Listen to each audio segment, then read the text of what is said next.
મસ્ત મજાની જિંદગી અને એની મસ્ત મજાની વાતો.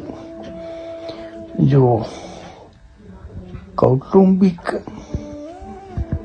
ક્યાંક વાતચીતમાં ઘર મેળે કોઈ વાત પૂરી કરવાની હોય, કોઈ અણગમતી વાત, ગેરસમજ ઊભી થઈ હોય, અથવા ક્યાંક કોઈ જગ્યાએ દુઃખ ઊભું થયું હોય એકબીજાથી, એવી વખતે જ્યારે ભેગા થવાનું થાય ત્યારે વ્યક્તિગત, જો હું ભાર વ્યક્તિગત ઉપર આપું છું, દરેક વ્યક્તિએ પહેલી વાત તો સકારાત્મક વિચારવું જોઈએ કે જે કામ માટે જઈ રહ્યા છીએ એ કામમાં આપણે એને સારી રીતે રજૂઆત કરીને એવો સપોર્ટ કરવો છે જેથી મનમેળ થાય, દુઃખ દૂર થાય, અથવા તો જેનું જે કામ થવાનું હોય એ આગળ પૂર્ણ થાય.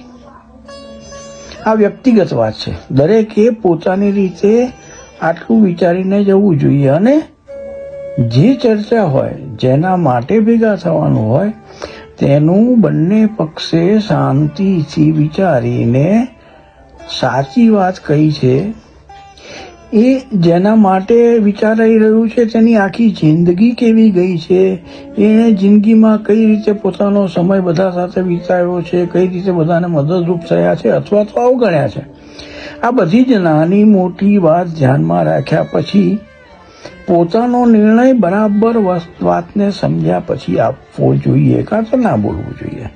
બોલવું તો એવું બોલવું કે જેથી એ ખરેખર બધી જ રીતે પ્રમાણિકતાથી બોલાયેલું હોવું જોઈએ અને કાયદાની રીતે પણ સાચું હોવું જોઈએ.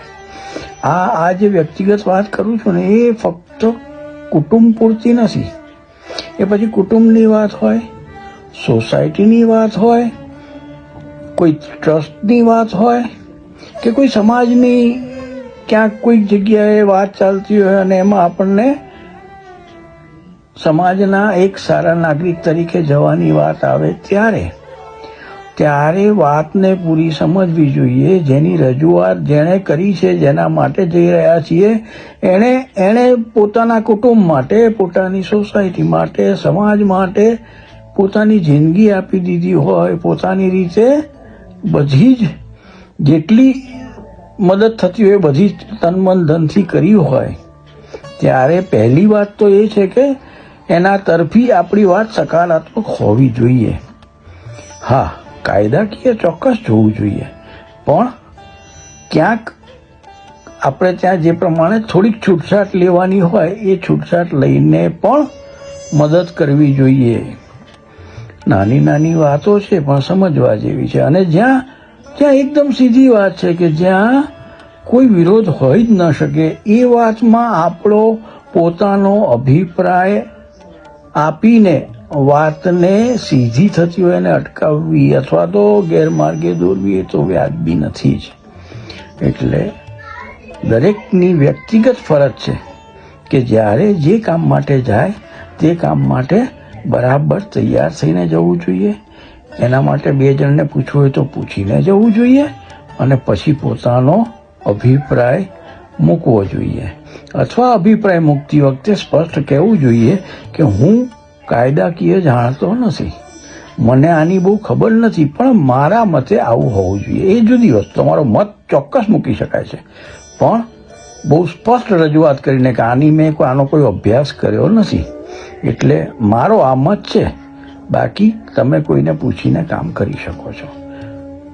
જીવનમાં બધું સરળ થઈ જશે. આપણે જ કારણ વગરની વાતને એને લંબાવ્યા કરીએ છીએ અને પછી જ્યાં બીજાનું કોઈનું જોઈએ ને ત્યારે તરત આપણો વિરોધ કે આ લોકો કેમ આટલું સમજતા નહીં હોય, કોર્ટમાં આટલા લાખો કેસો કેમ પડ્યા છે, પણ આપણે જ્યારે કોઈક વાતને અટકાવીએ છીએ ને ત્યારે એ વસ્તુ નથી ખ્યાલ આવતો.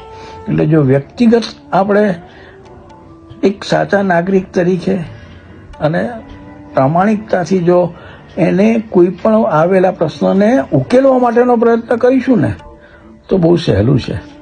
જીવન સરળ અને આનંદમય રહેશે, આપણું અને બીજાનું.